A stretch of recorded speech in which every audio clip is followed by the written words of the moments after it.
Bernoulli's theorem का एक और एप्लीकेशन है बच्चा, ठीक है, जो कि है तुम्हारा लिफ्ट ऑफ एन एयरफॉइल बच्चा।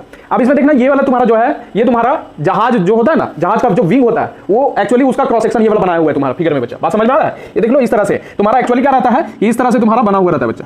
ये देख लो, ये तुम्हारा ऐसे रहा और ये एक्चुअली ये पूरा जहाज का विंग रहता है बच्चा, ये पूरा इसी तरह से बना हुआ रहता है, ठीक है, ऊपर नीचे। तो ये वाला सामने वाला पार्ट क्रॉस सेक्शन होता है विंग का बच्चा। अब ये विंग इस तरह से क्यों बनाया जाता है सर? ये तुम्हारा मदद करता है तुम्हारा जो जहाज है उसको उड़ने के लिए, ऊपर उठने के लिए बच्चा, लिफ्ट होने के लिए। कैसे सर? तो यहां पर क्या किए हैं, देखो यहां पर तुम्हारा ये विंग हो गया बच्चा। अब जब भी एयर इसे क्रॉस करेगा, जब ऐसे मूव करेगा तुम्हारा बच्चा, तो एयर क्रॉस करेगा इसे मतलब ये ट्रेवल करेगा एयर इसके ऊपर से। यहां पर ऊपर कॉन्वेक्स होता है और नीचे थोड़ा सा तुम्हारा कॉन्केव टाइप का होता है बच्चा। ये स्ट्रेट लग रहा है तुमको, लेकिन ये हल्का सा कॉन्केव होता है बच्चा। बात समझ में आया कि नहीं आया? अरे कॉन्केव होता है, ठीक है। तो ये वाला कॉन्वेक्स हो गया बच्चा। अब यहां से एयर तुम्हारा क्या जाएगा, ये तुम्हारा एयर ऊपर से जाएगा बच्चा, तो कुछ इस तरह से तुम्हारा क्रॉस करके जाएगा। बात समझ में आ रहा है? नीचे से तुम्हारा उतना तुम्हारा अधिक कॉन्वेक्स रहता नहीं है बच्चा, तो ये सीधा सीधा जा रहा है। बात समझ में आ रहा है? अब देखो ध्यान से कि कोई भी चीज अगर कर्व करता है बच्चा, तो क्या होता है कि इसको ज्यादा डिस्टेंस ट्रेवल करना पड़ता है। अगर कोई चीज तुम्हारा मुड़ के है तो उसको ज्यादा डिस्टेंस स्ट्रेट में निकालेगी तो ज्यादा तुमको लगेगा बच्चा। बात समझ में आ रहा है ना? तो कोई भी चीज अगर कर्व कर रहा है तो सेम टाइम में ये जितना तुम्हारा डिस्टेंस ट्रेवल करना है, यही सेम टाइम में तुम्हारा अगर इसको ट्रेवल करना है तो ये ज्यादा डिस्टेंस ट्रेवल करना पड़ेगा बच्चा।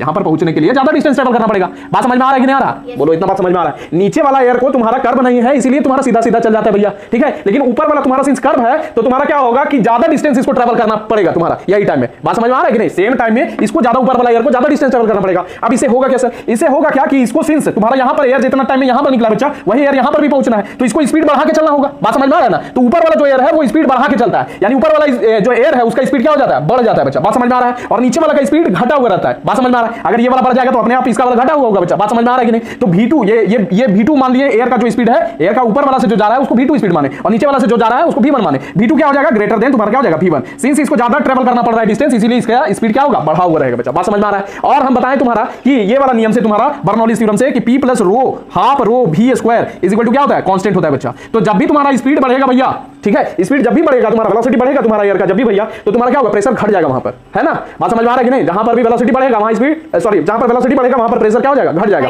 और जहां पर तुम्हारा वेलोसिटी कम होगा वहां पर प्रेशर ज्यादा होगा। तो प्रेशर ज्यादा कहां पर होगा, देखो प्रेशर यहां P2 हो गया भैया, यहां पर प्रेशर कितना हो गया, P1। बात समझ में आ रहा है? तो P1 क्या हो जाएगा बताओ, P1 जो होगा वो ग्रेटर देन होगा P2 से। कैसे सर? यहां पर वेलोसिटी ज्यादा है तो प्रेशर क्या होगा, घटा हुआ होगा, और यहां पर तुम्हारा वेलोसिटी क्या है, कम है भैया, तो यहां पर प्रेशर क्या होगा, ज्यादा होगा, तो P1 क्या होगा, ग्रेटर देन P2 बचा। अब इसमें क्या होगा सर, यहां पर मान लो 5 न्यूटन पर मीटर स्क्वायर लग रहा है, तो यहां पर तुम्हारा 5 न्यूटन पर मीटर स्क्वायर लग रहा है, तो यहां पर सपोज कर लो एक एग्जांपल के लिए बता रहे हैं 10 न्यूटन पर मीटर स्क्वायर निकलेगा बच्चा, है ना? बात समझ में आ रहा है ना? फॉर एग्जांपल के लिए बता रहे हैं। अब ये वाला ज्यादा हो गया, ये वाला कम हो गया, तो नेट प्रेशर जो है तुम्हारा या फिर नेट फोर्स जो लगेगा, जो फोर्स पर यूनिट एरिया होता है प्रेशर बच्चा, नेट फोर्स लगेगा, ये अपवर्ड लगेगा कि नहीं, अपवर्ड लगेगा कि नहीं, अपवर्ड लगेगा। और यही वाला काम क्या करेगा, जो विंग को है, विंग को उठाने का काम करेगा, नेट अपवर्ड प्रेशर लगेगा बच्चा। बात समझ में आ रहा है? यही कारण से तुम्हारा क्या होता है, एयरफॉइल ऊपर उठता है बच्चा, और ये तुम्हारा प्लेन को ऊपर उठाने में मदद करता है।